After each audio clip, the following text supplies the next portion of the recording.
नमस्कार मंडळी, स्वाद आपल्या घरचा या रेसिपी चॅनलवर तुम्हा सर्वांचे अगदी मनापासून खूप खूप स्वागत आहे.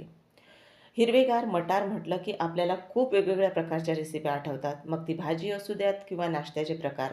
तर आज आपण असाच एक संध्याकाळच्या हलक्या भुकेसाठी किंवा काहीतरी चटपटीत तुम्हाला खावंसं वाटत असेल तर छान हिरव्यागार मटारपासून हे आपण मटार रोल तयार करणार आहोत. खरंच छान खुसखुशीत असे हे मटार रोल तयार होतात. एकदा तुम्ही नक्की करून बघा आणि तुम्हाला रेसिपी ही आवडली असेल तर एक लाईक करून चॅनललाही सबस्क्राईब करायला विसरू नका. चला मग आपण लगेचच रेसिपीला सुरुवात करूया. तर आता इथे आपण त्यासाठी मैदा घेतलेला आहे. तर मैदा बघा इथे मी 1/4 वाटी घेतलेला आहे मैदा. मैद्याचं प्रमाण तुम्ही अंदाजानुसार कमी अधिक करू शकता. यामध्ये आपण अर्धा चमचा ओवा घालणार आहोत. ओव्यामुळे मटार आपण जे रोल तयार करणार आहोत त्याचा स्वाद खूप छान लागतो. आणि यामध्येच पाव चमचा कलोंजी घातलेली आहे. चवीनुसार मीठ आणि इथे पाववाटी आपण रोजच्या वापरातली जी वाटी आहे त्या वाटीने पाववाटी इथे साजूक तूप घेतलेलं आहे. तुपामुळे आपले जे मटार रोल आहेत ते छान खुसखुशीत असे तयार होतात. इथे आपण जे साजूक तूप आहे तर ते नॉर्मल टेम्परेचरचंच घेतलेलं आहे. ते गरम करून अजिबातही घेतलेलं नाही. आता पूर्ण जे साजूक तूप मैद्यामध्ये घातलेलं आहे ते छान एकत्र करून घ्यायचं आणि त्याचा मुटका वळून बघायचा. तर इथे बघा अगदी सहज त्याचा मुटका वळला जात आहे. आणि आपण जे साजूक तुपाचं इथे प्रमाण घेतलेलं आहे ते एकदम अचूक असं घेतलेलं आहे. आता आपण मैदा भिजवून घेणार आहोत. आपण समोश्यासाठी जसा मैदा भिजवतो अगदी तसाच मैदा आपल्याला भिजवायचा आहे. छान घट्टसर असा मैदा भिजवून आपल्याला घ्यायचा आहे. मैद्यामध्ये एकदमच पाणी न घालता थोडं थोडं पाणी घालायचं आणि छान घट्टसर असा हा मैदा भिजवून घ्यायचा. एकदम पाणी टाकलं आणि मैदा सैलसर झाला तुमचा तर तुम्ही वरून यामध्ये मैदा जर टाकला तर आपण जे साजूक तूप घातलं त्याचा जो आपण जे प्रमाणात घातलेला आहे तो अंदाज बिघडतो मग. आणि मैदा जर जिथे सैलसर झाला तर आपले मटार रोलसुद्धा नरम पडतात. तर इथे आता आपण सारण तयार करणार आहोत मटार रोलचं. त्यासाठी 3 चमचे नाश्त्याच्या चमच्याने आपण तेल गरम करायला ठेवलेलं आहे. तेल गरम झाल्यावर पाव चमचा मोहरी घालून घेतलेली आहे आणि त्यानंतर यामध्ये आपण 2 हिरव्या मिरच्या आणि अर्धा इंच आलं छान असं कुटून घेतलेलं आहे ते घातलेलं आहे. मिरच्या तिखट असल्यामुळे फक्त 2च वापरलेले आहेत. आणि आता इथे 2 चुटके आपण हिंग घातलेलं आहे. त्याचबरोबर 1 वाटी मटार हलकेसे आपण मिठाच्या पाण्यामध्ये वाफवून घेतलेले आहेत ते घातलेले आहेत. त्यामुळे मटारचा रंगही छान खुलून येतो आणखी आणि मटार वाफवल्यामुळे ते लगेचच शिजले जातात. यामध्ये पाव चमचा धना पावडर, 2 चुटकी हळद आणि पाव चमचा आपण लाल तिखट तसंच पाव चमचा गरम मसाला घातलेला आहे. आता हे घातलेलं सर्व साहित्य आपल्याला तेलामध्ये छान परतून घ्यायचं. त्याचबरोबर मटारही हलकेसे परतून घ्यायचे. आता आपल्याला हे मटार मॅशरने मॅश करून घ्यायचे आहेत. इथे तुम्ही पेला, वाटी याचीही मदत घेऊन हे मटार जे आहेत ते छान मॅश करून घेऊ शकता. वाफवल्यामुळे ते लगेचच छान असे बघा मॅश केले जातात. आता हे मटार एकदा तयार करून झाल्यानंतर यामध्ये आपल्याला बटाटा उकडलेला घालायचा आहे. तर इथे बघा आपण बटाटा उकडून त्याची साल काढून घेतलेली आहे. तर हा इथे एक मोठा बटाटा मी घेतलेला आहे. तो बटाटा आपल्याला खिसणीवर खिसून यामध्ये घालायचा आहे. म्हणजे त्याचे हाताने जर तोडून घातला तर छोटे मोठे असे तुकडे राहतात. खिसणीवर खिसून घेतल्यामुळे ते एकसारखे तयार होतात. तर इथे बघा मोठा बटाटा 2 मध्यम आकाराचे असतील बटाटे तर 2 वापरा. चवीनुसार मीठ आणि इथे पाव चमचा आपण आमचूर पावडर घातलेली आहे आणि चवीनुसार मीठ घातलेलं आहे. हे सर्व साहित्य घातल्यानंतर छान हे सारण आपल्याला मिनिटभरासाठी एकत्र करून परतून घ्यायचं आहे. तर इथे सुरुवातीला छान आधी मी एकत्र हे करून घेते आणि आपल्याला ते परतून घ्यायचं आहे. सर्व साहित्य यामधलं शिजलेलंच आहे. तर ते आपल्याला फार जास्त वेळ असं शिजवण्याची गरज नाही.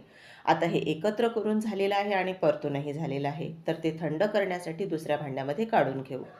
आता एक आपण मैद्याची इथे स्लरी आपल्याला तयार करायची आहे. त्यासाठी 2 चमचे मैदा घेतला आणि त्यामध्ये पाणी घालून आपल्याला ही छान स्लरी तयार करून घ्यायची आहे.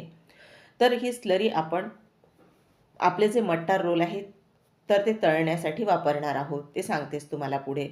तर यामध्ये परत थोडं पाणी घालून बघा आपण यातल्या पूर्ण गुठळ्या मोडून ही स्लरी तयार करून घेतलेली आहे. आता इकडे जे मटार रोलचं सारण आहे ते सुद्धा थोडं थंड झालेलं आहे. तर आता याचे आपण लांबट असे गोळे तयार करून घेणार आहोत. तर इथे पाहिजे तेवढं सारण चमच्याने आपल्याला काढून घ्यायचं आहे आणि हातावर त्याचा असा लांबट आपल्याला गोळा तयार करून घ्यायचा आहे. म्हणजे असे जर गोळे आपण तयार करून घेतले तर मटार रोल आपल्याला भराभर करता येतात आणि एकसारखे तयार होतात. तर बघा इथे सर्व रोल मी तयार करून घेतलेले आहेत. आता आपण आपला मैदा एकदा बघून घेणार आहोत. आपण मैदासुद्धा छान मुरला गेलेला आहे. एकदा मी हाताने हा छान मळून घेतलेला होता. तर आता परत एकदा आपण हा मळून घेतलेला आहे आणि याचे आपल्याला गोळे तयार करून घ्यायचे आहेत. तर आता आपण 2 चपातीची एकच चपाती लाटून घेणार आहोत. तर इथे आपल्याला हलकीशी जाड चपाती ठेवायची आहे. तर बघा एक मोठा गोळा मी काढून घेतलेला आहे आणि छान पोळपाटभर आपण एक चपाती लाटून घेणार आहोत.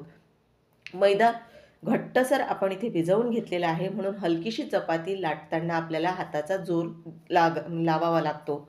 तर इथे बघा एकसारखी अशी ही चपाती लाटून घ्यायची. कुठे जाड किंवा कुठे पातळ अशी न लाटता ती एकसारखी लाटायची.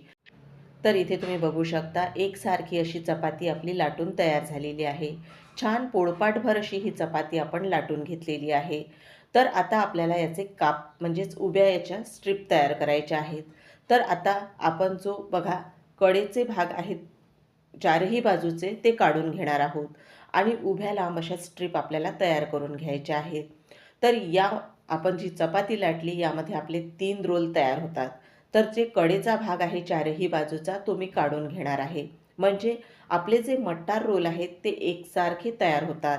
छोटा मोठा असा न तयार होता ते एकसारखे दिसायलाही छान दिसतात. आता बघा आपल्या या दोन्ही बाजूचे जे भाग आहेत ते सुद्धा मी काढून घेणार आहे. तर आता आपण याचा मटार रोल तयार करायला घेणार आहोत. तर बघा हे सुद्धा भाग आपले व्यवस्थित असे काढून घ्यायचे आणि आता आपण जे सारण तयार करून घेतलेलं आहे त्याचे रोल तयार केलेले आहेत. तर बघा तेच आपल्याला रोल या स्ट्रिपवर ठेवायचा आहे. तर बघा इथे तुम्हाला तयार करून दाखवते मी. आता हे सारण जे ठेवल्यानंतर ही स्ट्रिप बघा व्यवस्थित अशी दुमडून घ्यायची आहे आणि याचा रोल आपल्याला तयार करायचा आहे. आता शेवटच्या टोकावर आपण जी स्लरी तयार करून घेतलेली आहे ती लावून घ्यायची आहे. म्हणजे तेलामध्ये मटार रोल जे आहेत ते उघडायला नको आणि आतमध्ये तेल जायला नको. त्यासाठी व्यवस्थित ते बंद करून घ्यायचे. आणि बघा दोन्हीही बाजूनी सारण व्यवस्थित टॅप करून इथे मी तयार करून घेतलेलं आहे. म्हणजे ते बाहेर निघायला नको. रोलच्याच आकाराचे आपण स्ट्रिप तयार करून घेतलेले आहेत म्हणजे सारण यामधलं बाहेर येत नाही. आता परत एकदा दुसरा मटार रोल मी तयार करून दाखवते तुम्हाला. सारख्याच पद्धतीने आपण दुसराही रोल तयार करून घेतलेला आहे आणि कडेने इथे आपण मैद्याची स्लरी लावून घेणार आहोत आणि आपण हा मटार रोल बंद करून घेणार आहोत. तर बघा अगदी व्यवस्थित असा हा तयार करून घेतलेला आहे म्हणजे तेलामध्ये तो अजिबातही सुटणार नाही किंवा आतमध्ये तेल जाणार नाही. आता बघा इथे सर्वच जे मटार रोल आहेत ते एकसारखे असे मी तयार करून घेतलेले आहेत. आता आपण बाजूला तेलसुद्धा गरम होण्यासाठी ठेवलेलं आहे. आता बघा ही जी स्लरी आहे तर मटार रोल दोन्हीही बाजूनी त्यामध्ये आपल्याला बुडवून घ्यायचे आहेत आणि ही स्लरी त्याला लावून घ्यायची आणि मटार रोल तेलामध्ये सोडवून घ्यायचे. आता तेल फार जास्त कडकडीत असं गरम करून नाही घ्यायचं. त्यामुळे ते लगेचच वरून रंग येईल त्याला आणि ते आतून तसेच नरम राहतील. आपण मटार रोलला फोल्ड करून घेतलेला आहे त्यामुळे ते आतपर्यंत छान खुसखुशीत असे झाले पाहिजे. त्यासाठी ते आपल्याला गॅसची स्पीड एकदम कमी करूनच तळून घ्यायचे आहेत. त्याला वेळ लागतो पण त्याला छान रंग येतो आणि ते बराच वेळ छान खुसखुशीत असे राहतात. तर इथे बघा आलटून पालटून छान असे तळून घ्यायचे आणि यावर तुम्ही बघू शकता छान हलकेसे बबल्स आलेले आहेत. आपण जेव्हा समोसे करतो तेव्हा त्यावरही छान हलकेसे असे हे बबल्स येतात. त्यामुळे ते छान आतपर्यंत खुसखुशीत असे तयार होतात. तर आता तेलामधून आपण बाहेर काढून घेणार आहोत मटार रोल आणि या मटार रोलचा तुम्ही रंगही पाहू शकता किती छान असा आलेला आहे या मटार रोलला. तर आता बघा इथे तुम्हाला जवळून दाखवते मी आणि आता एका प्लेटमध्ये आपण काढून घेणार आहोत. तर इथे बघा मटार रोलचा आवाज ऐकलेला आहे ना तुम्ही. आता याच पद्धतीने आपण दुसरी बॅच तळून घेणार आहोत. तर परत इथे आपण मटार रोल जे आहेत ते तेलामध्ये टाकलेले आहेत आणि गॅसची स्पीड मी कुठेही वाढवलेली नाही. कमी स्पीडवरच इथे मटार रोल तळून घेतलेले आहेत. तर बघा दुसरी बॅचही आपली तळून झालेली आहे. तर मंडळी बघा इथे आपले छान चटपटीत चवीचे मटार रोल तयार झालेले आहेत. बघूनच खावेसे वाटत आहेत ना. आतून छान चटपटीत आणि बाहेरून खुसखुशीत असे हे मटार रोल एकदा तुम्ही नक्की करून बघा. तुम्ही एकदा केले की वारंवार याच पद्धतीने तयार कराल. तर बघा आहेत ना खुसखुशीत असे. मंडळी, आजची ही रेसिपी तुम्हाला आवडली असेल तर एक लाईक करून चॅनललाही नक्की सबस्क्राईब करायला विसरू नका. पुन्हा अशाच छानशा रेसिपीसोबत पुन्हा भेटूया. तोपर्यंत धन्यवाद.